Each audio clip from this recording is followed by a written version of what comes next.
हरे कृष्णा। पौष पूर्णिमा भगवान सत्यनारायण और माता लक्ष्मी को समर्पित होती है। इस पूर्णिमा पर तीर्थ स्थान पर स्नान करना और दान देने का बहुत ही पुण्यदायी माना जाता है।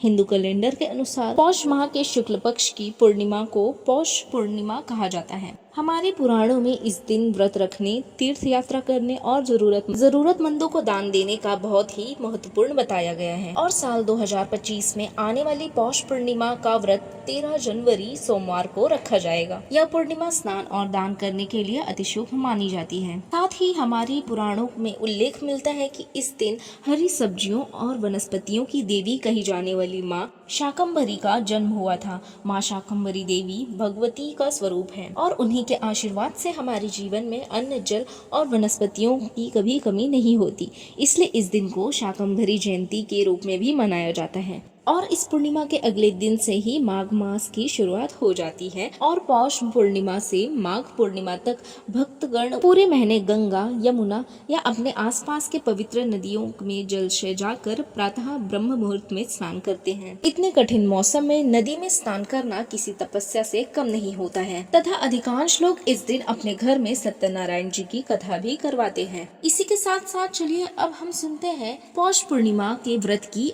अद्भुत कथा, जो बहुत ही फलदायी मानी जाती है और सभी का कल्याण करने वाली होती है। आइए शुरू करते हैं। कथा को कभी अधूरी छोड़कर नहीं जानी चाहिए, वरना पाप लगता है। इसलिए कथा को पूर्ण सुनिए। इसलिए यह वीडियो अंत तक जरूर सुनिए ताकि कथा का पूर्ण फल आपको प्राप्त हो। जो भी यह पौष पूर्णिमा के व्रत की कथा सुनेगा उसके जीवन की सारी बाधाएं दूर होंगी और भगवान नारायण उनके ऊपर अनंत कृपा बरसाएंगे। द्वापर युग में एक बार यशोदा मैया ने श्री कृष्ण से कहा कि तुम तो पूरे संसार के पालन करता हो, आज तुम मुझे कोई एक ऐसा व्रत बताओ जिससे करने से किसी भी स्त्री को विधवा होने का भय ना रहे तथा इससे मनुष्य की सभी मनोकामनाएं पूर्ण हुए। श्री कृष्ण बोलते हैं कि माता, आपने बहुत ही सुंदर प्रश्न पूछा है। मैं आपको इसके बारे में विस्तार पूर्वक बताता हूँ। सौभाग्य प्राप्ति के लिए महिलाओं को 32 पूर्णमासियों के व्रत को करना चाहिए। इससे उनकी सभी मनोकामनाएं पूर्ण होंगी और उन्हें सौभाग्यवती होने का आशीष भी मिलेगा। अब मैं आपको इससे जुड़ी एक कथा सुनाता हूँ। इस भूमंडल पर एक अत्यंत प्रसिद्ध राजा चंद्रहास पालित अनेक प्रकार के रत्नों से परिपूर्ण कातिका नाम की एक नगरी थी।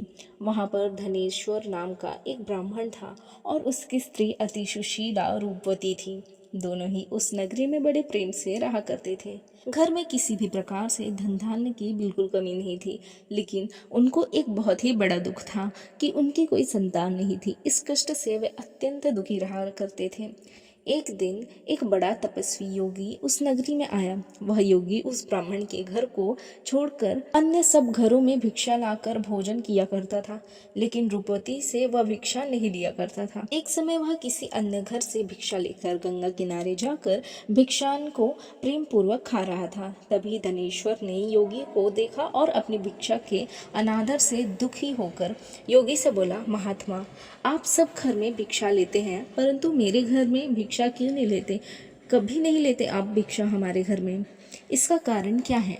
योगी ने कहा कि निसंतान के घरों की भीख पतितों के अन्न के तुल्य के समान होता है। जो पतितों का अन्न खाता है वह भी पतित हो जाता है। चूंकि तुम निसंतान हो और अंततः पतित हो जाने के भय से मैं तुम्हारे घर पर भिक्षा नहीं लेता हूँ। धनेश्वर यह बात सुनकर अपने मन में बहुत दुखी हुआ और हाथ जोड़कर योगी के पैरों पर गिर पड़ा तथा आर्तभाव से कहने लगा, हे महाराज, यदि ऐसा है तो आप मुझको पुत्र प्राप्ति का उपाय बताएं। आप सर्वज्ञ हैं, मुझ पर अवश्य आप कृपा कीजिए। मेरे घर में कोई कमी नहीं है, परंतु मैं पुत्र ना होने के कारण अत्यंत दुखी हूँ। आप मेरे इस दुख का हरण करें। यह सुनकर योगी कहने लगे, हे ब्राह्मण, तुम चंडी देवी की आराधना करो। घर आकर उसने अपनी स्त्री से सब वृतांत कहा और स्वयं तप के निमित्त वन में चला गया। वन में जाकर उसने चंडी देवी की उपासना की और उपवास किया। चंडी देवी ने 16वें दिन उसको स्वप्न में दर्शन दिया और कहा, हे धनेश्वर, तुझे पुत्र होगा, परंतु वह 16 वर्ष की आयु में ही मृत्यु को प्राप्त हो जाएगा। यदि तुम दोनों पति पत्नी 32 पूर्णमासियों का व्रत विधि पूर्वक करोगे तो वह दीर्घ आयु होगा। जितनी तुम्हारी सामर्थ्य हो उतने आटे के दिए बनाकर शिव जी का पूजन करना और पूर्णमासी का व्रत रखना। प्रातःकाल होने पर इस स्थान के समीप ही तुम्हें एक आम का वृक्ष दिखाई देगा। उस पर चढ़कर एक फल तोड़कर शीघ्र अपने घर चले जाना और अपनी पत्नी से सब वृतांत कहना।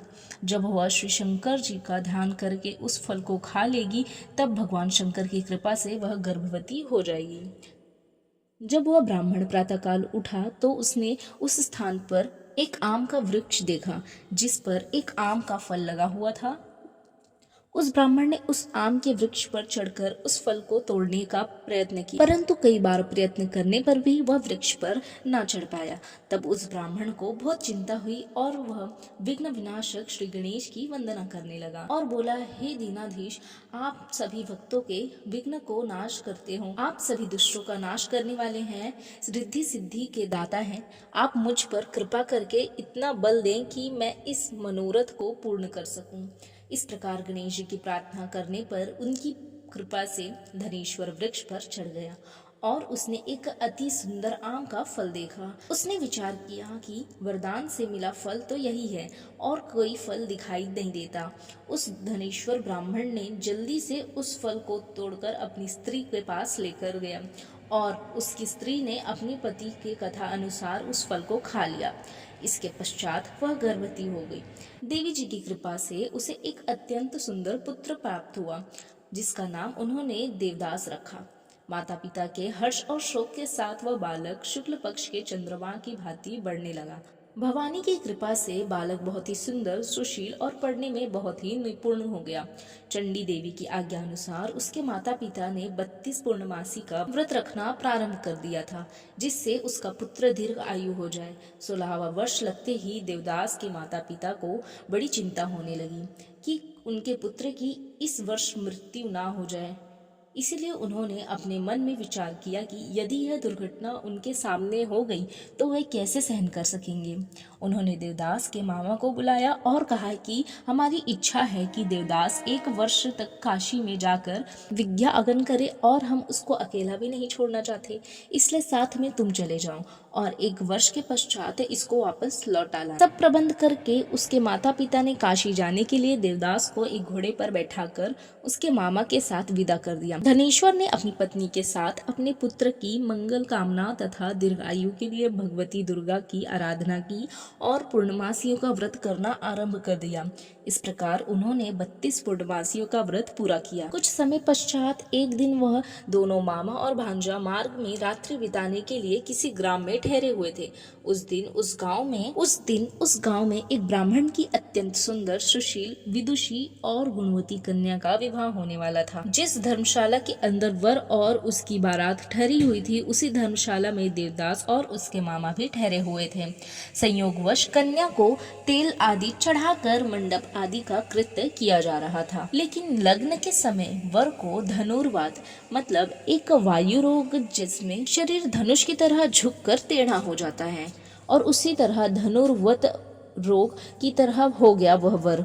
इस कारण वर के पिता ने अपने कुटुंबियों से परामर्श करके निश्चय किया कि यह देवीदास मेरे पुत्र जैसा ही सुंदर है, मैं इसके साथ ही लग्न करा देता हूँ और बाद में विवाह के अन्य कार्य मेरे लड़के के साथ हो जाएंगे। ऐसा सोचकर उन्होंने देवदास के मामा को जाकर बोला कि तुम थोड़ी देर के लिए अपने भांजे को हमें दे दो जिससे विवाह के लग्न के सारे कृत्य सुचारू रूप से हो सके। तब उसका मामा कहने लगा कि जो कुछ भी कन्यादान के समय वर को मिले वह सब हमें दे दीजिए, तो ही मेरा भांजा इस बारात का दूल्हा बनेगा। यह बात वर के पिता ने स्वीकार कर ली और उसने अपने भांजे को वर बनाने के लिए भेज दिया और उसके साथ सब विवाह कार्य रात्रि में विधि पूर्वक संपन्न हो गए। पत्नी के साथ वह भोजन ना कर सका और अपने मन में सोचने लगा कि ना जाने यह कैसी स्त्री होगी। वह एकांत में इसी सोच में पड़ गया था। उसकी आंखों में आंसू आ गया। तब वधू ने पूछा कि क्या बात है, आप इतने उदासीन और दुखी क्यों हो रहे हो। तब उसने सब बातें जो वर के पिता व उसके मामा में हुई थी उसको बतला दी। तब कन्या कहने लगी कि यह ब्रह्म विवाह के विपरीत कैसे हो सकता है। देव ब्राह्मण और अग्नि के सामने मैंने आपको अपना पति बना लिया है, इसलिए आप ही मेरे पति हो। मैं आप ही की पत्नी रहूंगी, किसी अन्य की कदापि नहीं। तब देवदास ने कहा, ऐसा मत करिए क्योंकि मेरी आयु बहुत कम। तब देवदास ने कहा, ऐसा मत करिए क्योंकि मेरी आयु बहुत कम है, मेरे पश्चात आपकी क्या गति होगी, इन बातों को अच्छी तरह से विचार कर लो। हे स्वामी, आप उठिए और भोजन करिए, आप निश्चय ही भूखे होंगे। इसके बाद देवदास और उनकी पत्नी दोनों ने भोजन किया तथा शेष रात्रि वे सोते रहे। प्रातःकाल देवदास ने अपनी पत्नी को 3 नगों से जड़ी हुई एक अंगूठी दी और रुमाल दिया और बोला, हे प्रिय, इसे लो और संकेत समझकर स्थिरचित हो जाओ।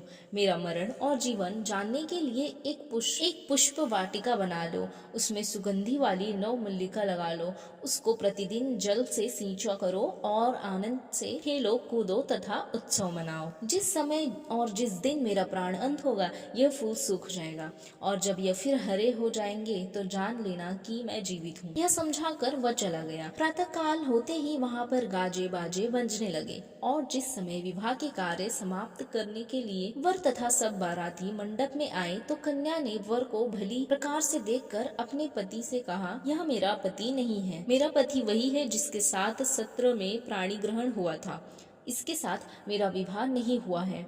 यदि यह वही है तो बताए कि मैंने इसको क्या दिया है। मधुपर्क और कन्यादान के समय जो मैंने भूषण आदि दिए थे उन्हें दिखाए तथा रात में मैंने क्या गुप्त बातें कही थी वह सब सुनाए। पति ने उसके कथानुसार वर को बुलवाया गया। कन्या की यह बातें सुनकर कहने लगा कि मैं कुछ नहीं जानता। इसके पश्चात लज्जित होकर वह वहां से चला गया और सारी बारात भी अपमानित होकर वहां से लौट गई। भगवान श्री कृष्ण बोले, हे माता, इस प्रकार देवदास का काशी विद्या अध्ययन के लिए चला गया। जब कुछ समय बीत गया तो काल से प्रेरित होकर एक सर्प रात्रि के समय उसको डसने के लिए वहां पर आया। उस विषधर के प्रभाव से उसके शयन का स्थान चारों ओर से विष से विषैला हो गया था, परंतु व्रत के प्रभाव से उसको काट ना पाया, क्योंकि पहले ही उसके माता ने 32 पूर्णिमा का व्रत कर रखा था। इसके बाद मध्याह्न के समय स्वयं काल वहां पर आया और उसके शरीर से उसके प्राणों को निकालने का प्रयत्न करने लगा, जिससे वह मूर्छित होकर पृथ्वी पर गिर पड़ा। भगवान की कृपा से उसी समय पार्वती जी के साथ भगवान शंकर वहां पर आ गए। उसको मूर्छित दशा में देखकर पार्वती जी ने भगवान शंकर से प्रार्थना की कि हे प्रभु, इस बालक के माता ने पहले ही 32 पूर्णिमा का व्रत किया था, जिसके प्रभाव से हे भगवान आप इसको प्राणदान दें। भवानी के कहने पर भक्त वत्सल भगवान शिव ने उसको प्राणदान दे दिया। इस व्रत के प्रभाव से काल को भी पीछे हटाना पड़ा और देवदास स्वस्थ होकर बैठ गया।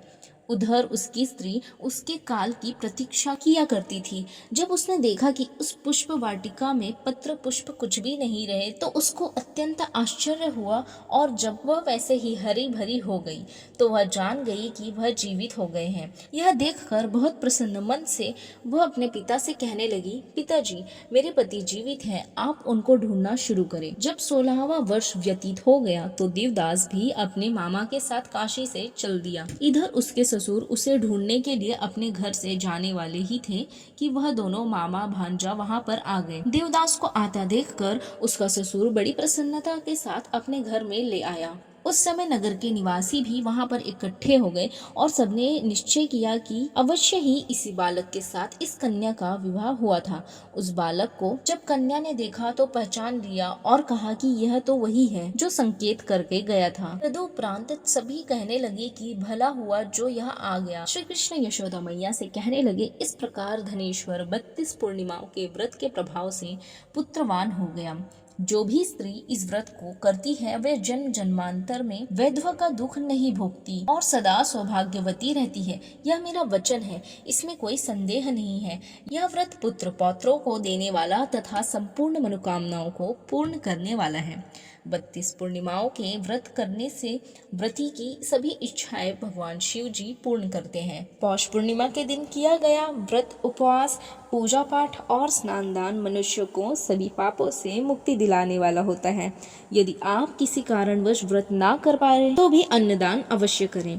पौष पूर्णिमा पर किया गया थोड़ा दान भी मनुष्य को बड़ा फल प्रदान करता है। आइए अब हम जानते हैं पौष पूर्णिमा से मिलने वाले लाभ। माना जाता है कि पौष पूर्णिमा के दिन घर के मुख्य द्वार पर आम और अशोक के पत्तों का तोरण लगाने से, साथ ही मुख्य दरवाजे पर स्वास्तिक बनाने से घर में माता लक्ष्मी अवश्य आगमन करती हैं। सनातन धार्मिक ग्रंथों के अनुसार इस पूर्णिमा के दिन दान करने से अश्वमेध यज्ञ समतुल्य फल की प्राप्ति होती है। इसलिए यथाशक्ति तथा भक्ति के भाव से पौष पूर्णिमा के दिन निर्धनों और जरूरतमंदों को दान अवश्य करें। इससे आपके जीवन में कभी भी अन्न का अभाव नहीं होगा। ऐसा भी माना जाता है कि इस शुभ तिथि के दौरान किए गए सभी शुभ कार्य आसानी से फलित होते हैं। साथ ही साथ पौष पूर्णिमा के दिन वाराणसी के दशाश्वमेध घाट और प्रयाग के त्रिवेणी संगम में पवित्र स्नान अत्यधिक शुभ और महत्वपूर्ण माना जाता है।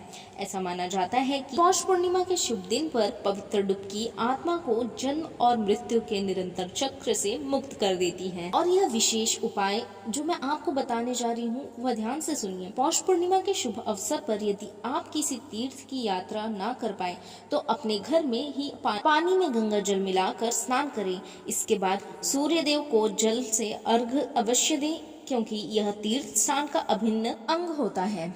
इसी तरह के और जानकारियाँ पाने के लिए हमारे चैनल द ब्रज टेल्स को सब्सक्राइब करें और नोटिफिकेशन बेल आइकन ऑन करना ना भूलें, ताकि वीडियो का नोटिफिकेशन आप तक सबसे पहले पहुँचे। हरे कृष्णा।